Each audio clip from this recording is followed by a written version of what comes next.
ನಮಸ್ಕಾರ ರೀ ಎಲ್ರಿಗೂ. ಎಲ್ರು ಹೆಂಗದಿರಿ ನೋಡಿರಿ. ನಮ್ಮ ಶುಂಠಿ ಪ್ಲಾಟ್ ಶುಂಠಿ ಹಾಕಿ 1 ತಿಂಗಳು 8 ದಿನ ಆತು ರೀ.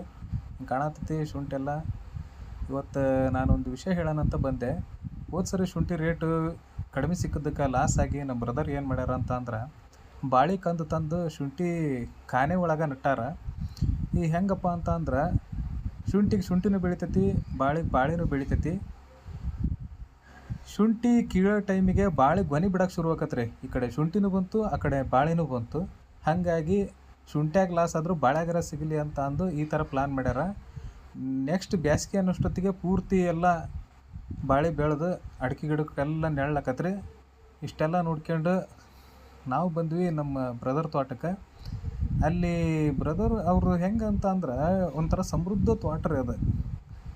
ಇದ್ರಾಗ ಜೇನು ಸಾಕಾಣಿಕೆ ಮಾಡ್ಯಾರ, ಎರೆಹುಳು ಗೊಬ್ಬರ ಮಾಡ್ಯಾರ, ಅಡಿಕೆ ಸಸಿ ಮಾಡ್ಯಾರ, ಕಾಫಿ ಸಸಿ ಮಾಡ್ಯಾರ, ಮೆಣಸಿನ ಬಳ್ಳಿ ಮಾಡ್ಯಾರ. ಇದೆಲ್ಲ ನೋಡ್ಕೊಂಡು ನಾವು ಬಂದ್ವಿ ಆನೋಟಿ ಕಡೆಗೆ. ಇಲ್ಲೊಂದು ಸ್ವಲ್ಪ ಕೆಲಸ ಇತ್ತು ರೀ, ಮುಗಿಸ್ಕೊಂಡು ಊರ ಕಡೆ ಹೊಂಟವಿ. ಮತ್ತು ಮುಂದಿನ ವೀಡಿಯೋದಾಗ ಸಿಗೋಣಂತ. ನಮಸ್ಕಾರ.